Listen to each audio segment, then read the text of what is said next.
19/4/2024 அன்று நடைபெறவுள்ள நாடாளுமன்ற மக்களவை பொதுத் தேர்தலில் அனைத்து இந்திய அண்ணா திராவிட முன்னேற்ற கழகம், தேசிய முற்போக்கு திராவிட கழகம் கூட்டணி அமைத்து தமிழ்நாட்டிலும் புதுச்சேரியிலும் தேர்தலை சந்திப்பது என இன்று முடிவெடுக்கப்பட்டுள்ளது. அனைத்து இந்திய அண்ணா திராவிட முன்னேற்ற கழகத்திற்கும் தேசிய முற்போக்கு திராவிட கழகத்திற்கும் இடையே இன்று 20/3/2024 புதன்கிழமை ஏற்பட்ட ஒப்பந்தத்தின்படி அனைத்து இந்திய அண்ணா திராவிட முன்னேற்ற கழகத்தின் தலைமையிலான இக்கூட்டணியில் தேசிய முற்போக்கு திராவிட கழகத்திற்கு 5 தொகுதிகள் ஒதுக்குவதென தீர்மானிக்கப்பட்டுள்ளது. 1 திருவள்ளூர் தனி, 2 மத்திய சென்னை, 3 கடலூர், 4 தஞ்சாவூர், 5 விருதுநகர். இந்த 5 தொகுதியிலும்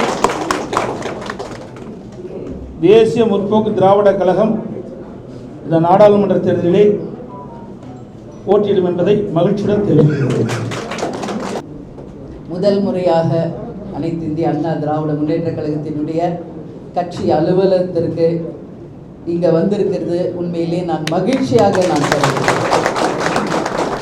ஏன்னா புரட்சி தலைவர் எம்ஜிஆர், புரட்சி தலைவி அம்மா ஜெயலலிதா அவர்கள் வாழ்ந்த ஒரு இடம், ஒரு புரட்சியை ஏற்படுத்தி சகாப்தத்தை படைத்த ஒரு இடத்துல இருந்து இன்னைக்கு கேப்டனுடைய ஆசீர்வாதத்தோடு இந்த இடத்துல இருந்து உங்களை அனைவரையும் சந்திக்கிறதில் உண்மையிலேயே அந்த 3 தெய்வங்களுக்கும் இந்த நேரத்தில் நான் என்னுடைய பணிவான வணக்கங்களை நான் தெரிவித்துக் கொள்கிறேன். தமிழக அரசியல் வரலாற்றில் மாபெரும் ஒரு சரித்திரத்தை, சகாப்தத்தை உருவாக்கியவர்கள். கேப்டனும் அவர்களோடு சேர்ந்து எதிர்க்கட்சி தலைவராக ஒரு மிகப்பெரிய சரித்திரத்தை 2011 உருவாக்கணும். பத்திரிகை நண்பர்கள் நீங்கள் எல்லாரும் என்கிட்ட கேட்டீங்க, 5 ஆண்டு கழித்து மீண்டும் அனைத்து இந்திய அண்ணா திராவிட முன்னேற்ற கழகத்தோட கூட்டணி அமைச்சிருக்கீங்களே, இதை பற்றி கருத்து என்ன என்று. 2011 ஏற்பட்ட ஒரு மாபெரும் வெற்றி கூட்டணி மீண்டும் உருவாகி இருக்கிறது என்பதை இந்த நேரத்தில் மகிழ்ச்சியோடு தெரிவிச்சுக்கிறேன். அந்த வெற்றி மீண்டும் நிச்சயமாக இந்த பாராளுமன்ற தேர்தலிலும் அதுக்கு அடுத்து வரப்போகிற உள்ளாட்சி தேர்தலிலும் 2026 நிச்சயமாக இந்த கூட்டணி தொடரும். இந்த கூட்டணி ஒரு மாபெரும் வெற்றி கூட்டணியாகவும் அமையும் என்பதில் இந்த நேரத்தில் நான் எல்லாருக்குமே நான் சொல்கிறேன். எனவே இந்த கூட்டணி ஒரு மிகப்பெரிய ஒரு வெற்றியை தமிழகத்திலே வருகின்ற பாராளுமன்ற தேர்தலில் நிச்சயமாக அமைக்கும் என்பதில் எந்த மாற்று கருத்தும் இல்லை. ஏறக்குறைய ஒரு மாத காலம் பத்திரிகை சகோதரர்கள் ரொம்ப பொறுமை காட்டிங்க. முதல்ல அதுக்கு என்னுடைய நன்றிகளை நான் தெரிவிச்சுக்கிறேன். டெய்லி தலைமை கழகத்துக்கு வருவீங்க, மேடம் என்ன என்ன என்னன்னு கேட்டுட்டு இருந்தீங்க. இவ்வளோ நாள் வெயிட் பண்ணிட்டீங்க. நாளைக்கு 1 டே வெயிட் பண்ணுங்கள். ஒரு நல்ல செய்தி, வெற்றி செய்தி நாளைக்கு தேமுதிக தலைமை கழகத்தில் எங்களுக்கு அறிவிக்கப்படும் அப்படின்றத நான் சொல்கிறேன். இன்றைக்கி நான் இங்கே அனைத்து இந்திய அண்ணா திராவிட முன்னேற்ற கழக அலுவலகத்திற்கு வந்திருக்கேன். நாளைக்கு அண்ணன் எடப்பாடியார் அண்ணனும் கூட அவருடைய அனைத்து மூத்த தலைவர்களும் நமது கழகத்திற்கு, நமது அலுவலகத்திற்கு வந்து இந்த கூட்டணி ஒரு மாபெரும் வெற்றி கூட்டணி என்பதை முதல்ல நிரூபித்து நாளைக்கு ஒரு மிகப்பெரிய ஒரு செய்தியை எங்கள் தலைமை கழகத்தில் உங்களுக்கு அறிவிப்போம் என்பதை இந்த நேரத்தில் நான் தெரிவிக்கிறேன்.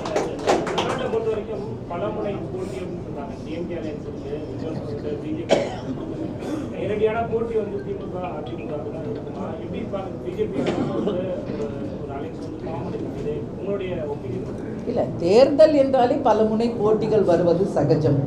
ஏற்கனவே எத்தனையோ தேர்தல்களை சந்தித்தவங்க தான் அதிமுகவும் தேமுதிகவும். எனவே எத்தனை போட்டிகள் வந்தாலும் அதை எதிர்த்து அந்த சவால்களை சந்தித்து மாபெரும் வெற்றியை இந்த கூட்டணி நிச்சயம் அமைக்கும் என்று உறுதியாக நாங்கள் நம்புகிறோம். அதை ஜெயிக்கும் என்பதையும் தெரிவிச்சுக்கிறோம்.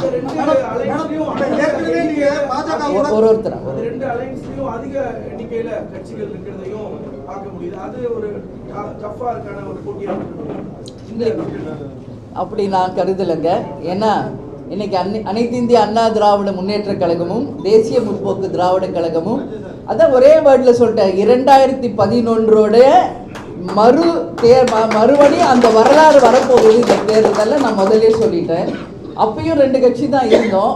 ஒருத்தர் ஆளுங்கட்சியாகவும் எதிர்கட்சியாகவும் சரித்திரத்தை படைச்சோம் 2011. அதனால் இங்கு எத்தனை எண்ணிக்கை என்பது முக்கியம் இல்லை, யார் யார் கூட்டணி சேர்கிறார்கள் என்பதுதான் முக்கியம். எனவே இது ஒரு ராசியான கூட்டணி, நேச்சுரல் அலையன்ஸ், இது ஒரு வெற்றி கூட்டணி. மீண்டும் 2011 வரலாறு தொடரும். எல்லாருமே என்டிஏ அலையன்ஸில் நாங்கள்லாம் இருந்தவங்க தான். 2014 நாங்கள் என்டிஏல இருந்தோம், 2019 என்டிஏ அலையன்ஸில் இருந்தோம்.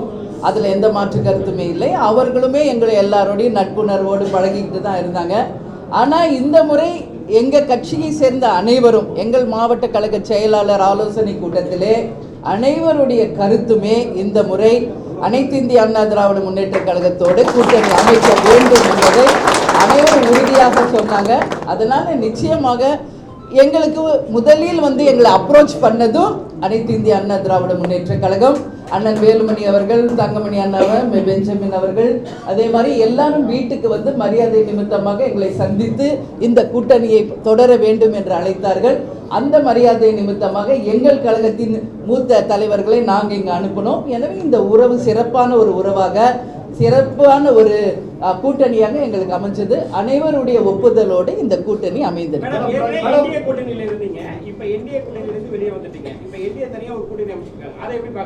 வாழ்த்துக்கள் சொல்றேன். இது இப்போ தேர்தலுங்க, போட்டி.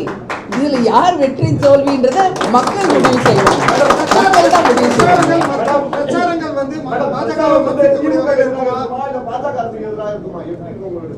எங்களுடைய கேன்வாசிங் மொத்தமே நீங்க பாத்தீங்கன்னா தமிழ்நாட்டுக்கும் தமிழக மக்களுக்கும் நல்லது நடக்கின்ற யாரோ அவர்களுக்காக தான் இருக்கும். நாங்க பேசுற ஒரு ஸ்பீச்சுமே மக்களுக்கானதா இருக்கும். நாங்க போகின்ற ஒரு தொகுதியும் அந்த தொகுதி மக்களுக்கு எங்களால் என்ன சிறப்பு செய்ய முடியும் என்பதுதான் இருக்கும். இன்னைக்கு ஒரு தேர்தலின் வந்தால் போட்டியாளர்கள் வரத்தான் செய்வாங்க, எல்லாவற்றையும் சமாளிக்கக்கூடியவர்கள் தான். ஆனால் எங்களை பொறுத்த வரைக்கும் மக்களுக்கும் தமிழ்நாட்டிற்கும் எது நல்லதோ அதை தான் எங்களுடைய ஸ்பீச் அமைக்கும் என்பது. திமுக தேர்தல் அறிக்கையை வெளியிட்டிருக்கிறாங்க, பார்த்திருப்பீங்க. மீண்டும் நீட் தேர்வு விலக்கு அளிக்கப்படும் வாக்குறுதி கொடுத்திருக்காங்க. பெட்ரோல், டீசல், கேஸ் விலையெல்லாம் குறைக்கப்படும் வாக்குறுதி கொடுத்திருக்காங்க. மகளிர் சுய உதவி குழுக்கு 10 லட்சம் தரும், இப்படி பல அறிவிப்புகளை கொடுத்திருக்காங்க, பார்த்திருப்பீங்க. கருத்து என்ன? ஏற்கனவே 2021 சட்டமன்ற தேர்தல், 2019 சட்டமன்ற தேர்தலில் கொடுக்கப்பட்ட வாக்குறுதி நிறைவேற்றப்பட்டு விட்டாங்களா? 520 அறிவிப்புகளை வெளியிட்டாங்க. எத்தனை அறிவிப்பு நிறைவேற்றிடுறாங்க? ஒருத்தர் கேட்க மாட்டேங்கிறீங்களே. நீங்கள் அவகிட்ட கேள்வி கேட்டால் தானே பரவாயில்ல. நாட்டு மக்களுக்கு தெரியணும்ல. 520 அறிவிப்புகளை அறிவிச்சுட்டு ஏமாற்றி கவர்ச்சிகரமாக பேசி வாக்குகளை பெற்று ஆட்சிக்கு வந்த பிறகு எத்தனை அறிவிப்புகளை நிறைவேற்றிக்கிறாங்க? நீட் தேர்வை என்னென்னலாம் பேசினாங்க சட்டமன்ற தேர்தல் போது, நாடாளுமன்ற தேர்தல் போது என்னென்னலாம் பேசினாங்க. ஆட்சிக்கு வந்தவுடன் முதல் கையெழுத்து நீட் தேர்வு ரத்து. எவ்வளோ நாள் ஆச்சு? 3 வருஷம் முடிஞ்சு போச்சு. அப்புறம் விளையாட்டுத்துறை அமைச்சர் அழகாக பேசுகிறார், கவர்ச்சிகரமாக பேசினார். மக்களெல்லாம் ஆஹா ஓஹோ பரவாயில்ல, விளையாட்டுத்துறை அமைச்சர் ஆனவுடனே ரகசியத்தை சொல்லுவார். இது வரைக்கும் ரகசியத்தையே சொல்ல மாட்டேங்கிறார். அது மட்டும் இல்லை, கிட்டத்தட்ட 38 நாடாளுமன்ற இருந்தாங்க. 38 நாடாளுமன்றத்தில் நீட் தேர்வு குறித்து பேசி அழுத்தம் கொடுத்து அதை ரத்து செஞ்சுருக்கணும்ல. அதுக்கு தானே தமிழ்நாடு மக்கள் தேர்ந்தெடுத்து அனுப்பிச்சாங்க. என்ன செஞ்சாங்க? அதனால தான் நாங்கள் சொல்கிறோம், அவர்கள் வெற்றி பெற்றாலும் தமிழ்நாட்டு மக்களுக்கு எந்த நன்மையும் கிடைக்காது. அது அவர்கள் மத்திய அரசுக்கு காவடி தூக்குகின்ற காட்சி தான் பார்த்துட்டு வரும். எதிர்கட்சியாக இருக்கும்போது கோபேக் மோடின்னாங்க. ஆளுங்கட்சியாக வந்த பிறகு அங்கே ரத்தன கம்பளம் விரிச்சு வெல்கம் மோடிங்கிறாங்க.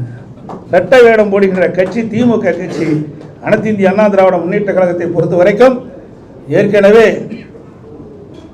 தேமுதிகவுடைய பொதுச் செயலாளர் சொன்னதை போல தமிழ்நாட்டு மக்களுடைய நலன் கருதி நாங்கள் நாடாளுமன்றத்தில் மக்களுடைய குரல் ஒலிக்கும், மத்திய அரசு அழுத்தம் கொடுத்து மக்களுக்கு தேவையான பிரச்சனை தீர்த்து வைப்போம். அதுதான் எங்களுடைய லட்சியம், எங்களுடைய கூட்டணி லட்சியம் அதுதான். நன்றி, வணக்கம்.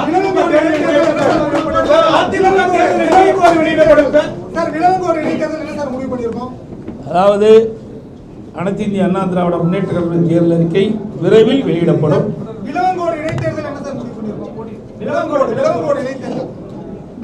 விளவங்கோடு இடைத்தேர்தலில் எங்களுடைய கழக வேட்பாளர் போட்டியிடுவதற்கு இப்பொழுது அங்கே எங்களுடைய அமைப்புச் செயலாளர் முன்னாள் அமைச்சர் தளவாய் சுந்தரம் அவர்கள் அங்கே இருக்கின்ற கழக நிர்வாகிகளும் அழைத்து பேசிக் கொண்டிருக்கின்றார்.